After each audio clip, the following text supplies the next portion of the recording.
Aujourd'hui, c'est une journée avec beaucoup de recueillement. On sent une vraie prise de conscience générale, nationale et même internationale à travers les conflits sur cette transmission, cette volonté de transmission et ce devoir de mémoire qu'ont les associations comme la vôtre. Absolument. Je crois que nous devons avoir comme objectif et comme mission de transmettre ce devoir de mémoire, mais il faudrait que nous puissions la transmettre à plus de jeunes. Ici, les jeunes que vous avez auprès de vous, il y a les jeunes des CMJ, mais vous avez des jeunes des CMV qui sont derrière nous, et puis les maestranciers. L'important, c'est de motiver et d'accrocher nos jeunes à ce devoir de mémoire pour ne pas qu'ils oublient. Car oublier son passé, c'est le recommencer. Comment avez-vous sélectionné les différentes personnes qui vont être mises à l'honneur tout à l'heure ? Alors on les a choisis comment?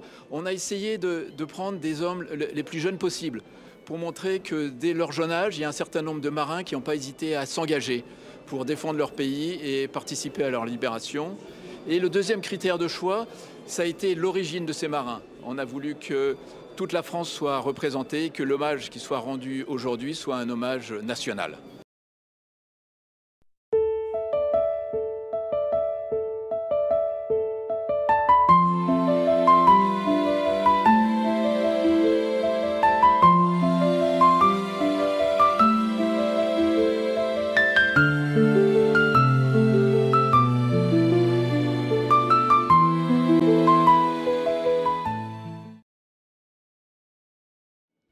Alors je retrouve René Richard de l'association aux marins.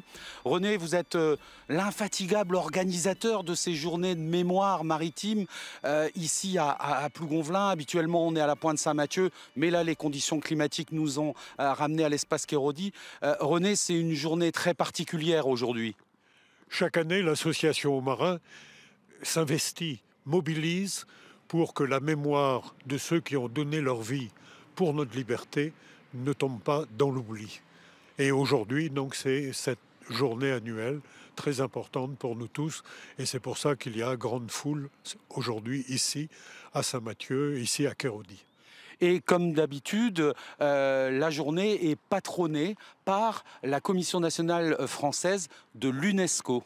C'est un parrainage tout simplement parce que les fondements pédagogiques de l'association aux marins reposent, pas que, mais repose sur cet article 5 de l'acte constitutif de l'UNESCO. Les guerres prenant naissance dans l'esprit des hommes, c'est dans l'esprit des hommes que nous devons construire, élever les barrières de la paix. Et symbole de ces guerres, eh bien, ce tétraèdre qui était posé par les Allemands sur les plages pour empêcher les débarquements et qui ne l'ont pas empêché du reste, vous y attachez beaucoup d'importance. Et ce tétraèdre, à l'entrée du centre culturel Kérodi, dit aux visiteurs, qui sont des milliers et des milliers ici tout au long de l'année, n'oubliez pas.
Bonjour avec René Stéphan, le président de l'association aux marins. Monsieur l'ingénieur général, une cérémonie particulière cette année, puisqu'on est l'année du 80e anniversaire de la libération de la Bretagne. Effectivement, depuis plusieurs mois, nous sommes dans ce contexte du 80e anniversaire. Et aujourd'hui, nous allons, avec les jeunes CMJ, honorer des marins de leur commune qui sont morts durant cette guerre 39-45. Alors ce ravivage de la flamme, c'est une cérémonie annuelle qui vous fait voyager jusqu'à Paris pour ramener la flamme de la nation ici au cénotaphe de la Pointe Saint-Mathieu. C'est exact. Cette flamme de la nation nous a été confiée en 2008 par le relais sacré et le comité de la flamme. Et dans le cadre du 100e anniversaire de la flamme de la nation, quand elle a été allumée en 1923, nous sommes allés effectivement à Paris, je dirais, prélever cette flamme pour la ramener sur le site. Donc maintenant, ça fait partie d'une tradition que le samedi qui précède le 11 novembre, on reçoit l'ensemble des CMJ, on ravive la flamme avec eux et ensuite ils peuvent la déposer au pied de leur monument aux morts pour honorer leurs marins. Et ils font ça, ce ravivage de la flamme, en même temps que le président de la République qui, à 11h le matin, ravive la flamme. Donc c'est assez extraordinaire, c'est symbolique.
L'ingénieur général, président de l'association Hauts Marins, accompagné de Madame le sénateur du Finistère.